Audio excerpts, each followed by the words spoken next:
Captain Vijayakanth அவர்களோட ஒரு மறைவு வந்து இப்போ வரைக்குமே யாராலையுமே ஏற்றுக்க முடியல. அந்த அளவுக்கு மக்கள் எல்லாம் சோக வெள்ளத்தில் ஆழ்ந்திருக்காங்க அப்படின்னு தான் சொல்லணும். கேப்டன் விஜயகாந்த் எந்த அளவுக்கு ஒரு நல்ல மனிதர் அப்படின்னு எல்லாருக்குமே தெரியும். ஸோ வந்து பார்த்தீங்க அப்படின்னா அவரோட அலுவலகத்தில் இப்போ லட்சக்கணக்கான பேர் மக்கள் வெள்ளம் அப்படின்னே சொல்லலாம். அந்த அளவுக்கு மக்கள் மனசில் நீங்காத இடம் பிடிச்சவர் கேப்டன் விஜயகாந்த் நம்ம எல்லாருக்குமே தெரியும்.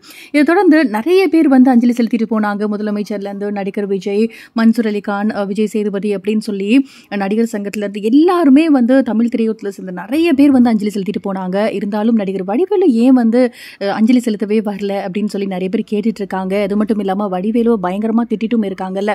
இவெல்லாம் ஒரு மனுஷனா? விஜயகாந்தோட எவ்வளோ படம் வந்து நடிச்சிருக்காரு. விஜயகாந்தால தான் கூட இவர் முன்னேறினாரு. ஆனால் வடிவேலு வரவே இல்லையே, ஒரு அஞ்சலி ஒரு மெசேஜ் கூட இல்லையே அப்படிங்கிற மாதிரி நிறைய பேர் வந்து திட்டிட்டு இருக்காங்க. ஸோ இன்னும் நிறைய பேர் என்ன சொல்கிறாங்க அப்படின்னா வந்து அதாவது மதுரையில் யாராவது இறந்து போயிட்டா சென்னை கிளம்பி வந்துடுவார், சென்னையில் யாராவது வந்து இறந்து போயிட்டாங்க அப்படின்னா மதுரை கிளம்பி போயிடுவார், ரொம்ப திமிரு பிடிச்ச ஆள் தான் வடிவேலு அப்படிங்கிற மாதிரி சொல்லிட்டு இருக்காங்க.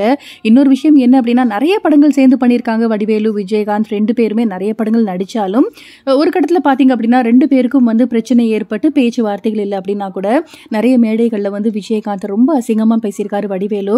ஆனால் வடிவேலு பற்றி இப்போ வரைக்குமே விஜயகாந்த் எதுவுமே தரக்குறைவான ஒரு வார்த்தை கூட பேசவே இல்லை. ஆனால் ஒன்று பேசியிருக்காரு, வடிவேலு அவர்லாம் வந்து பிறவி கலைஞன்யா அப்படிங்கிற மாதிரி பெருமையாக தான் வடிவேலை பற்றி வந்து பேசியிருக்காரு விஜயகாந்த் அவர்கள். ஸோ இந்த கேப்டனோட மனசு இதுலேருந்தே நமக்கு தெரியுது எந்த அளவுக்கு ஒருத்தரை வந்து மதிப்பாரு, எந்த அளவுக்கு ஒருத்தரை காயப்படுத்தாமல் ஒரு வார்த்தையும் பேசுவார் அப்படிங்கிறது அவரோட நல்ல மனசை வந்து நம்மளால புரிஞ்சுக்க முடியுது.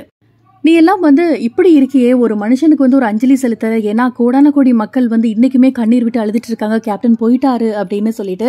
ஆனால் வந்து ஒரு வருத்தம் கூட தெரிவிக்கலையே அப்படின்னு சொல்லி பயங்கரமாக வடிவேல வந்து திட்டிட்டு இருக்காங்க. ஸோ இதை பற்றி நீங்கள் என்ன நினைக்கிறீங்க அப்படின்னு உங்களோட கருத்துக்களை மறக்காமல் கமெண்ட் செக்ஷனில் ஷேர் பண்ணுங்கள்.